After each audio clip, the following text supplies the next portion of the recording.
Hi, viewers. Welcome to the CAA show. I'm Juggi Bhasin. Today, I'm not going to be talking about politics and social disruptions and all the other usual topics. I'm going to be talking of something completely new, and that is I'm going to be talking about my own new book, Those Who Wait, which has just been released both in India and in overseas. And today I have the privilege and the pleasure of interacting with a gentleman who has read the book completely, a gentleman who is a very eminent person. Please welcome Mr. Rajeev Dubey. I have to give you a short introduction to Rajiv because he is, to my mind, one of the most not only eminent people I have met, but one of the most likable personalities I have interacted with. Thorough gentleman, a true professional, and a very good friend, if I can also add. So Rajiv has been formerly one of the group presidents of the Mahindra Group, a very senior person in that group.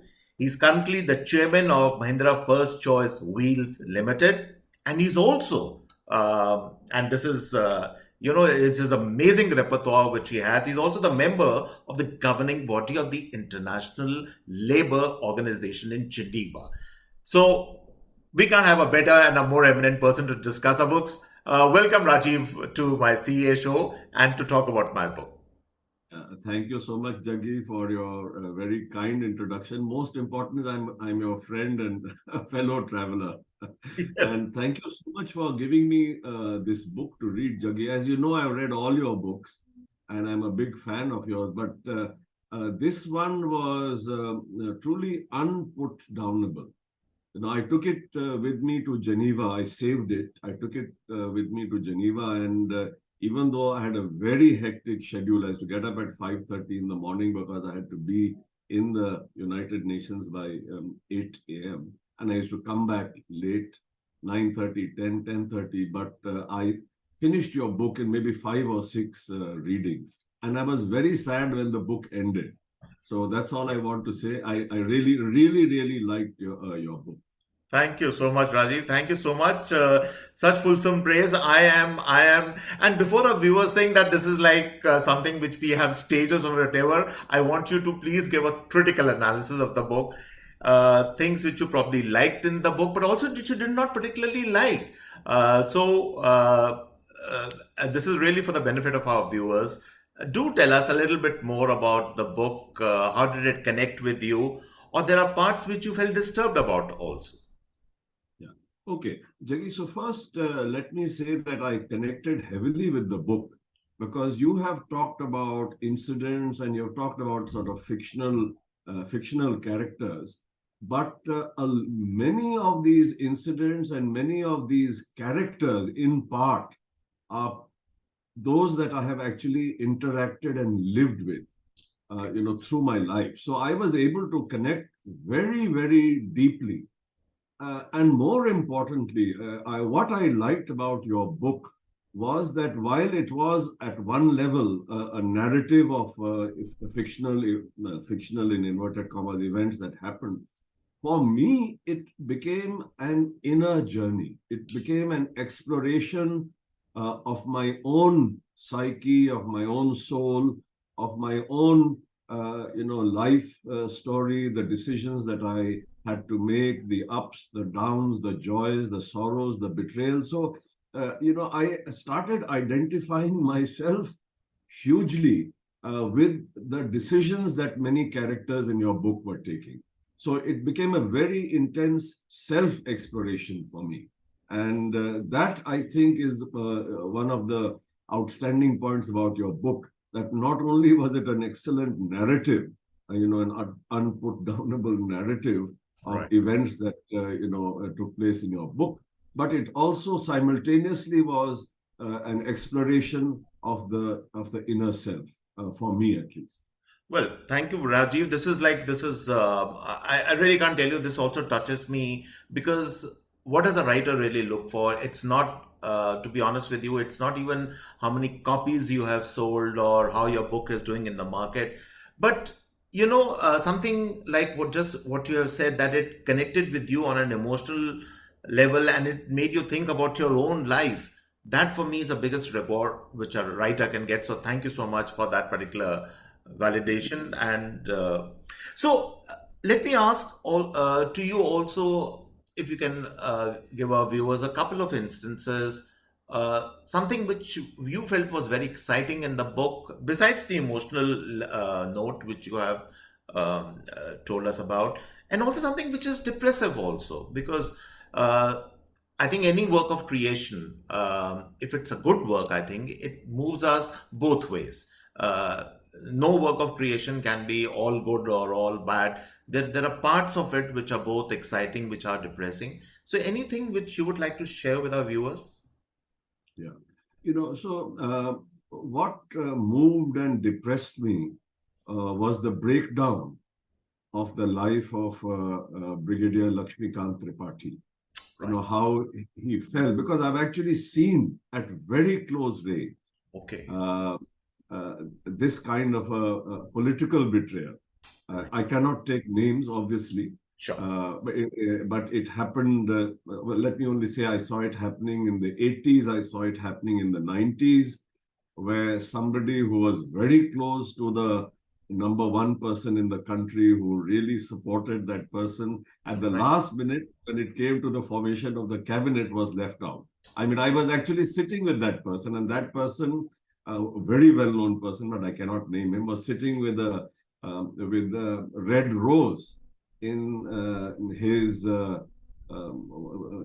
bandgala, My God. waiting for a call from Rashtrapati Bhavan, because he'd been told he would get that call, and the call never Oh my came. God. This is I was sitting there with him, something like what happened with Lakshmikant Tripathi. So then the how Lakshmikant Tripathi, everything started breaking down in his life, including how he was beaten up by the police, that IAS officer who was there. So that breakdown, in a sense, also created fear in me that this can happen to anybody, and it made me realize how frail life is for everybody, and how it is so easy to plunge from a situation of security and joy to one of hopelessness and despair. And that kept on happening again and again. Many of your characters had their lives destroyed. So there was a lot of sorrow and pathos of the human soul and the human spirit right through. So, that way your book was very intense, and certainly something that continually made me, A, think of how frail is, and B, reminded me that I must celebrate all the good things that are there in life, that I must live the day that I have fully. Who knows what's going to happen tomorrow? Every day is important, Rajiv. You said it so well, that every day in our lives is important because the uncertainty of life is huge. But you also made a very important point that if we have to, and I'm afraid reading habits are going away, and that's why I'm so happy to talk to a person like you who reads so much. The importance of characters in a book. If you can shed a little bit of light on that, uh, I think we need to develop characters which people can identify with. Yeah, of course, because you see, when you read a book, you certainly read a book. A lot of times we want to get away from the real world. Correct. And you read a book that is completely disconnected from reality. But at the same time, we are human beings. We have a mind, and we always are asking, who am I? What is this life for? What do I do? How do I make choices? So that sort of music, if you like, is always playing in the background. Right. And if a book can do both, one is to take you away from this world into another world, Right. and yet also provide some food for thought, provide some music for the soul, if you like. I think that is a great achievement of any good novel. Thank you. Um, so the thing that then again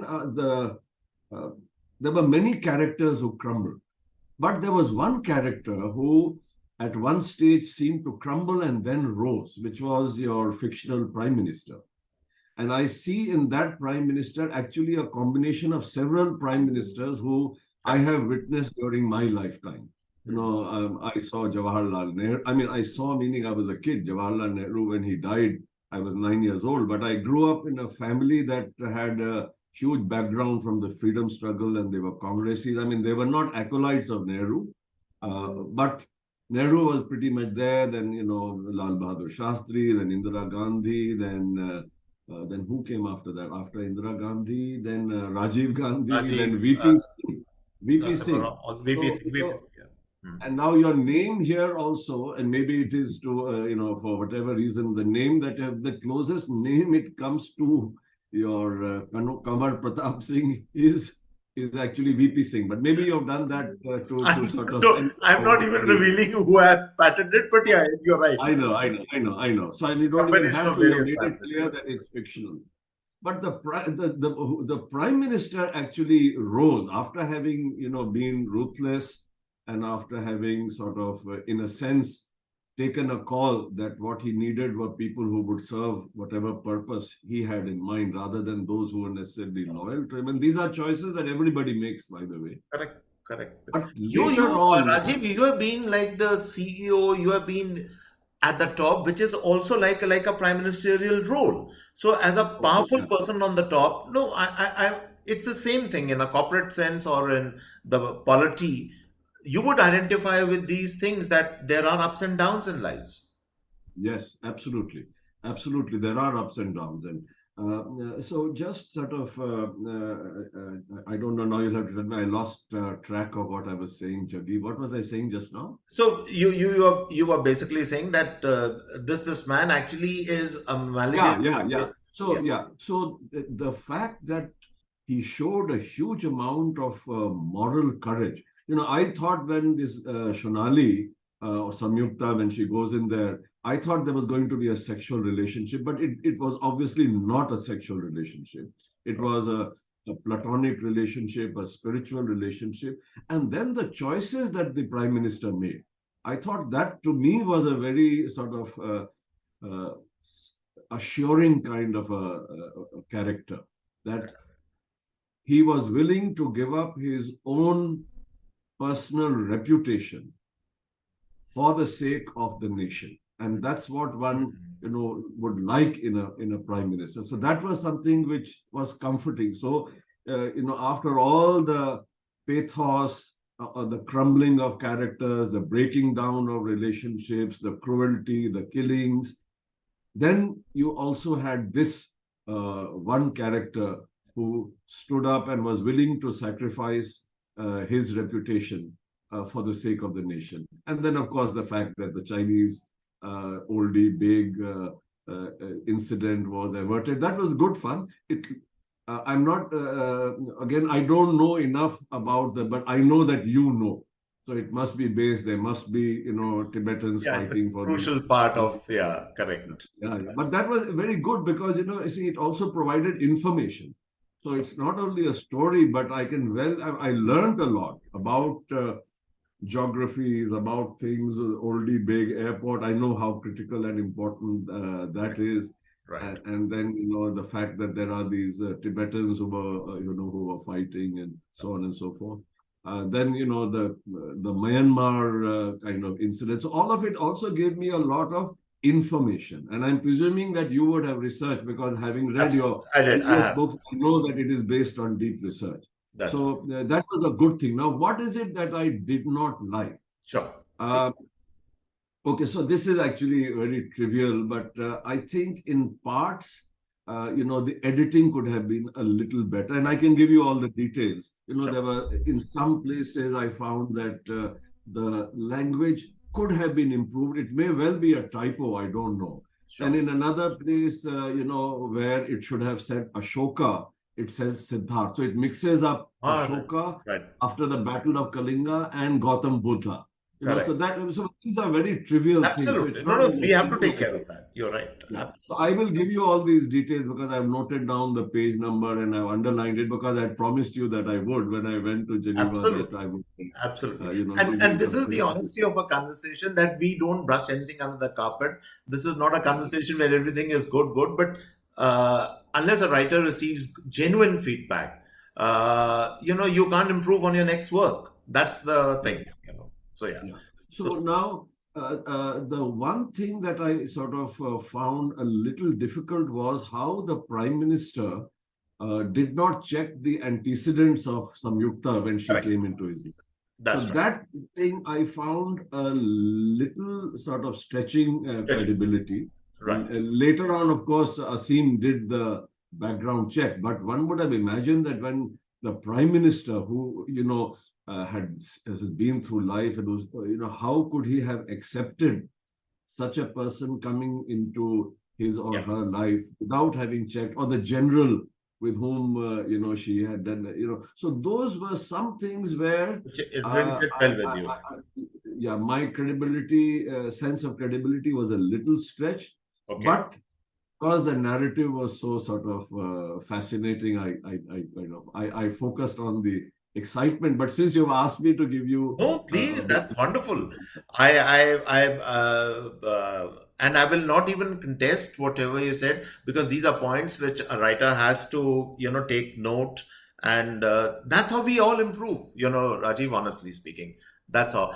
But we'll end this with a final question, and this is a bit of a personal question because I know you first gave the book to your mother to read. yes, She yes, read my the mother. book. So tell us a little bit about that. Oh yeah. So let me tell you, my mother is 93. She has written 20 odd books in Hindi. So she's an author. Wow. And she is very alert. This morning I went and she was sitting on the dining table and she was painting. Oh, She lovely. was doing a painting, and she's 93. Her hands shake, but she's done a beautiful painting. And she reads like mad. I just can't keep up. She reads one book in 3 days, and Wow. because she's author and she's seen so much, she's sort of quite critical. And I have given her all your books.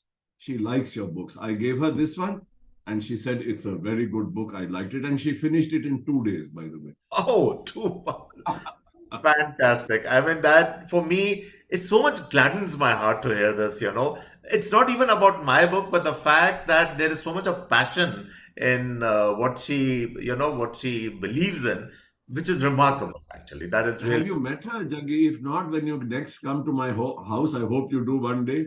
I would I, like you to meet her and chat with her. I will. I am really looking forward to that because I think the last time we came, there were other friends also. So I think probably we couldn't meet. And by the way, I translated one of her books Okay. into English, Okay. and it's in the press right now. Right. And when it comes, I'll give it to you, and I think you'll enjoy reading it. Of course, I will definitely, and I would love to interact with her. So, Rajiv, finally, thank you so much for all this. But you would recommend the book to people generally? Oh, without any doubt, and I've already recommended it, and they've already placed orders, and some of them, they are part of your sort of rocking group. And I said, you have to read this book. Well, thank you, Rajiv. It was such a pleasure talking to you. And I also have to thank you for this frank conversation, because the idea was not really that we are both complimenting each other, but a critical analysis, as I said in the beginning, which you have given. I will, of course. No, I'm not very good at critiquing. That's one of my big weaknesses. I've been hauled over the coals many times that, you always focus on the good things and you don't focus enough on the critical things. But you had told me that you wanted No, of course I critique, wanted. so I want that. And that's how we will grow, and that's how we do well for next time also. We keep on, the idea is to keep on improving, Rajiv. That's the main thing. But thank you so much for sparing the time for coming on my CAA show, talking about my book. Thank you so much, and I'll catch up with you. Okay. Good luck and God bless. Take care. Thank you so much, Rajiv. Bye. Bye.